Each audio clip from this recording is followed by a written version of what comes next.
What's up? Y'all miss me? Hello, hello, hello. Latif! Oh! Latif is here? Beautiful. Latif, you want to talk about Zato? Why don't we jump to Miss Nerd? Habibi, you want to talk? We're studying Nago versus Zato. I'm helping out one of my students here.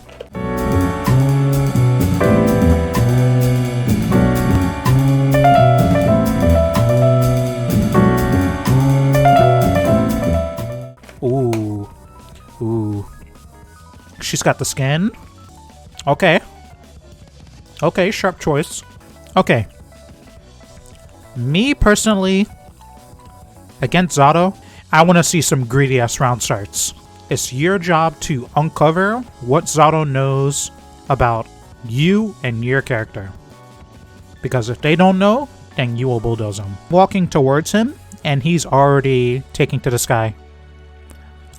Zatos who like to do this, they don't have very good falling normal besides JH, and JH, he has to do it with a certain timing, like right here, or else it doesn't really do anything. So what I would recommend is that when they're sauntering in the air, here, get him with a JD. You're already swinging 5H, and he doesn't fall down on you. He doesn't recognize. I would have said that you probably need to JD, or jump up and air grab him, or jump up and JP. Okay, shoots out Zato. So this is what we're doing. Turtling you out a little bit. Miss micros though, so doesn't quite pay off for Zato. Okay, I like your use of 2K. It looks like you know what you're doing. Looks like you know what you're doing. Let's go to the notes. What'd you say in your notes? Replay info. You want to learn how to best manage blood against Zato and how to capitalize when you killed Eddie. Alright, so we've established that you mostly know what you're doing, based on what I'm seeing. Receiving a call. Habibi. Hello, hello. We're watching some Nago versus Zato. I can see that. We have a student here. I don't think he's doing so bad. Is it a Nago student or is it a Zato student? Nago student. Nago student. Oh, damn. Not bad play from either on display. Maybe a little bit of mismanagement from Zato, but all in all, pretty good example of how the match goes. Nago. So how's the Nago doing so far? Nago's way too frisky. Way too frisky on defense. Zato only has one mix and it's high-lower command grab. So I'm seeing a lot of standing up from Nago when I feel like Nago can just like hold his ground and then call out the mix with backdash, right? Either grab or block the high off dust. But if you stand up, then you increase your chances of getting hit by... I can see that. The thing is, like, I don't believe that the Zato player is also, like, playing the matchup right. Amazing, right? Yeah, because the Zato guy is rushing down Nago, and he should not do that, even when you have the advantage too. Like, the way to approach this match from the Zato is to run away all day long. Never approach, because even when he approached, he could get, thrown or get hit by something random, and then he would lose. Right. So he just need to completely stay out of range and keep up the full screen distance, while the Nago player has to approach. And there we go. Just one spin is all it takes, and now Exactly. The match looks completely different, right? Oh, Yes, oppose. Yeah. yes. So fundamentally, I think in Guilty Gear, you have to understand, like, you would agree with this. So you don't want to give your opponent anything, right? You have to reach a certain floor defensively where you don't give your opponent any freebies.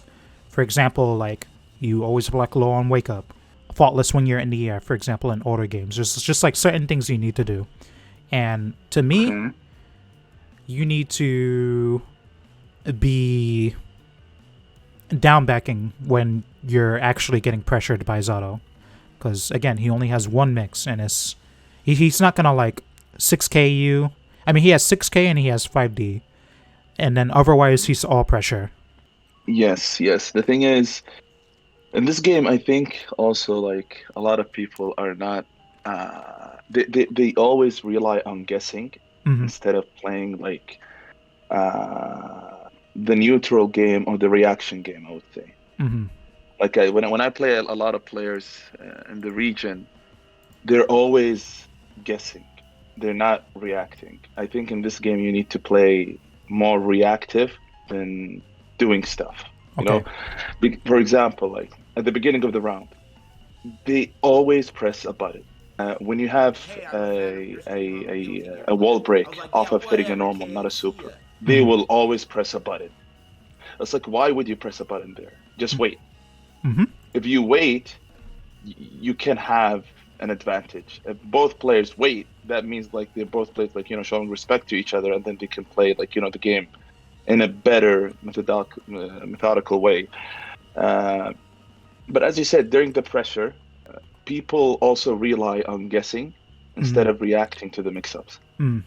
Like all the mix-ups, at least for some characters, not all the characters. For some characters, like you can see it happening. You can react instead of just like holding up, anticipating a dust, or like crouching all the way down, anticipating a low, or FDing, which make it so obvious for me to throw you. When you are on defense, you can either flip coins, and then Okay. there will be a probability, right? Which you have no control. Yes. You're just Yes. we take 10 coins and we flip them, and it doesn't matter how good you are. However those coins come up is what the result is going to be. True. Or you can play against the character defensively and then try and react. And I say Okay. the success rate on the latter is always going to be higher. Okay. Higher. Okay. Okay. For example, if you flip 10 coins, there's like in a vacuum, that's 50-50 chance tails or heads, like high or low. Cool. True. But if you try, there could be 55% chance you block the mix, or 60% chance you block the mix. There's also, and the most important thing is that I think a lot of Guilty Gear players specifically, they don't internalize that there is a whole world underneath. There's a whole meta that is unlocked when you wait defensively or you wait in neutral. There's a whole world, and if the opponent is not aware of that, then they'll kill themselves, right? There's a lot in waiting, even though it's not doing anything. The way I see it, when you play defensively, you have to think what the opponent is trying to do. For example, against some characters, I will take the throw all day long. Like against Giovanna, for example. When I play against Giovanna, if I get into the corner, if I get hit by one combo, I die. But if I take 6 or 7 throws, I die. So why not take the 7 throws instead of getting hit by one combo? Mm-hmm. The thing is, you enforce the opponent to do some game plan exactly the way you want them to play. By that, the mix-ups, even though they're so hard to block or they're so hard to see, it becomes kind of easier for you to make the right guesses. For example, if you block too much, your opponent will go for throws. If he goes for throws, then you know a throw is coming. You can take the guess of teching. You might get hit, but like your success rate will be higher. It's all, I mean, that's like a whole, it takes a lot of awareness to execute that, but I think that's what our Nago player needs. It's just, if you wait, you never know what type of person a Zato player is. They might just kill themselves. That's true all the way up until top level, even. There's a lot of Guilty Gear players who they're just good at gear, right? But they'll always go for greedy options or greedy defense. If you really want to be aggressive with the game, like, okay, sure, right? That's what Guilty Gear is about. But there's a lot of gain to be had with waiting. So that's my advice for you. That's bullet point number 1, Miss Nerd. That's gonna be patience.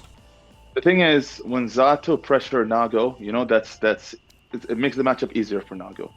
Yeah, because by the time the pressure is over, Zato is going to be in like the perfect position. Yep. He's going to be like a truffle. And also, the game plan is for Nago to chase down Zato. Mm-hmm. So if Zato chases down Nago, then he's right there. You just need to block the mix-up or make the right guesses to avoid the mix-up. Then he's dead. That's why when I play that matchup, I never approach. The 5K, Nago's 5K is really good in that matchup too. Mm-hmm. I think it's really good, like, for keeping the distance and Yeah, for getting in. the And crush properties is really cheap. It's gonna get patched, no problem. Oh, no, no, no, no, no, no, don't run. Don't run from Zato. No, no, no, no, no, no. Never, never. yeah, It's what he wants. When you block drill, exactly. it's time. Fukio forward. Make him. Make him fight back. Make him fight back. Because this is what I'm saying by picking solid options. If you block drill and then you Fukio forward, then you can air grab him, you can grab him, you start pressure. Then next time he does a drill, he's gonna do 2S and another drill. And then you can do Beyblade. It's not in his favor. It's not in his favor. But if you run away, you make it in his favor. It happens in less than a second, but look at how the flow of the match changes just from you backing off after blocking drill. Exactly. He has no Exactly. resources. Like, the risk reward is so in your favor. If you aggress, it's hard. Like, how does he get something started? Like 2K 2D. If he matches 2P 2P 2P and does summon, there's no knockdown. There's no real pressure he gets. What I don't like about Nago approaches in that matchup is that they do two things. Or three things, let's say. They either do B-Blade, or they super jump in, or they do the clone. Mm-hmm. Okay? Now, when I have that in mind, it's so easy to react to all three options. If they do the clone, I would do a pause. If they super jump, I would air throw or do 6P. And if they do like the B-Blade, I can keep my distance out of it, It's easy. The thing that I don't see that the Nago players do, walking forward can actually help. And the success rate of Zato player, like executing his game plan with 100% perfection, is not easy. Mm. Like there could be, or there might be, an incoming error that will happen, Like, okay, when you're far away as Nago, even though you might clip Eddie with like one clone or like one Beyblade, when you're across the screen, your reward is very heavily dissipated, and you have to pour in more resources to gain advantage. Because say you have 170 blood, right? So you do Beyblade in normal hits or counter hits, and you do Fukio forward 6H, and then the Zato player bursts you. And then you have no more special moves for the rest of the round. All you can do is walk forward and super jump. That's why I say walking forward is excellent. It's excellent. Okay. Because you don't always need to stuff like whatever summon or whatever drill with Beyblade. Because you don't even know what's coming, really. One more thing before I forget. The thing that Nago needs to play in this matchup, he needs to take being the reactive player approach. Do not be proactive. Do not random jump in. Do not do random B-Blade. Do not do, keep your sources. You have to Maintain keep it. that very limited.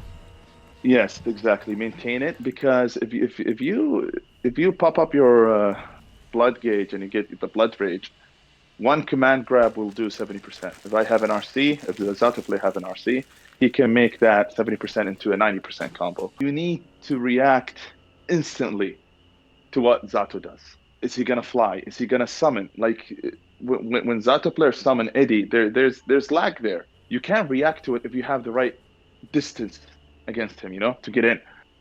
The thing is, it takes time, it takes practice, yes, but you have to take the reactive approach, because if the Zato player reacting to the Nago player, he can punish you in so many things, in so many ways. I think, there's like a pre-assumption between me and you. Is that Eddie, by sitting across the screen, he's not really going to win, right? So you wanted to ask, how do you use your blood against Zato? I think, against your friend here, since he's aggressive archetype Zato, you're not really going to see it. But really, this matchup, when you play against a patient Zato, can come down to just micro decisions, right? Yes. Zato got impatient with you and decided to fly in, and then you 2H him out of the air and then Fukio forward, and now he has to take command grab, close slash mix. And he could one command grab and he can lose. Because there's nothing he can do against that pressure. It's like YRC or burst and that's it. He can't Amorphous, he can't super, he can't do anything. So it's like all you need is like one opportunity and then it's over. Whereas Zato needs like 3 or 4, maybe. 3 or 4 good hits to kill you. So really, if you play patient, you play your margins. Like, this is what I'm talking about.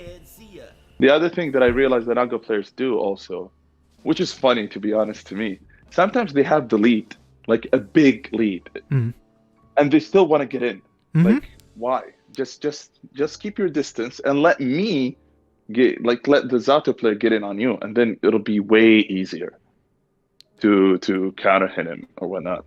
So that's another thing. It's like if you have a big life lead, just keep your distance. It's okay to keep your distance because if he needs to chip you out, it'll take forever. And so, yeah. when you're approaching Nago, like when he has the lead, like say I have like the lead against you, like 70%, right? Like that's pretty fair for how much Nago does, and you need to come to me. Like you don't understand. Like when Zato is approaching Nago, he's terrified for his life because anything can happen. I don't like approaching Nago at all. Like even when I have a big life lead, even when I get the untouchable knockdown, even when I don't approach. Even when I'm pressure Nago, I don't feel comfortable, to be honest. It's like because he has so much health, his hitbox is weird, his backdash is good, his throw range is really good as well. So I might get thrown randomly out of my pressure into the corner and then I'm dead. It's like, why? So sometimes I play really lame and I get bored for the matchup. Then I'll be like, let me rush him down. When I rush him down, I lose. I'm like, why did I rush him down? Like, let me keep my distance. It's just that's the right way to play the matchup. Overall, what do you feel about this matchup now, Hotashi? Like, still you think Nago wins or even or what? I fought some bastards who subscribed to your play. So okay. It was frustrating. I was like, I've already been through this. You put me through playing a first to 3 against Zato for 45 minutes. Every round going to time. I was like, okay.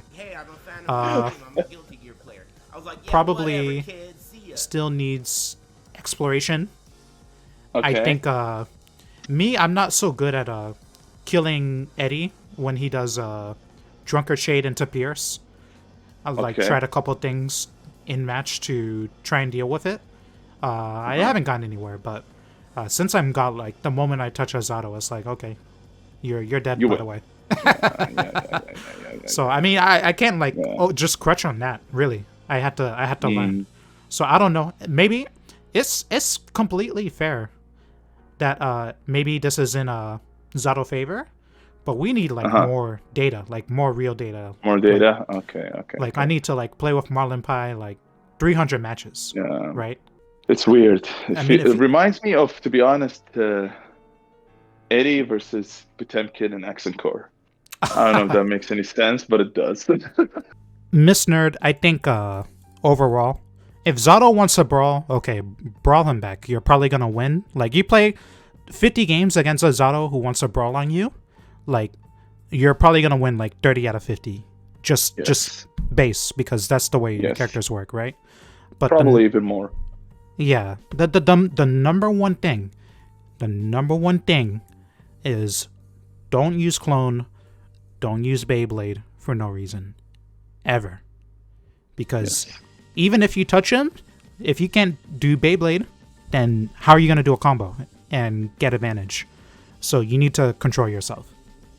Otherwise, not bad at all. Try being more patient with your blood. This matchup is not 7-3. Maybe for you, because you're amazing, right? Thank you so much. With more data, I could see it. With more data, I could see a 6-4. Because it is hard, right? But I don't understand yet. The thing is, I played against, obviously the Nago players are not at your level that I played with, but I played against some really, really, really good Nago players. And when I play, serious, I'm like, okay, I'm going to use my game plan from A to Z. So And if I lose once, it's not because I got outplayed. It's because I messed up. You got impatient. Yeah. If you stuck to the plan, that would have been it. Exactly. No. Like if I stick to the plan, like I never lose that matchup. And I actually played against what's his name? Your Legion. You know him, right? Mm-hmm. Like he's the best EU Nago. He's amazing. He's a phenomenal player. Mm. And I think the score was 17-1. Mm. Like even though he was saying it's like I don't know what to do. I'm like me either. I don't know what you should do. I was thinking for him too, and I couldn't figure it out.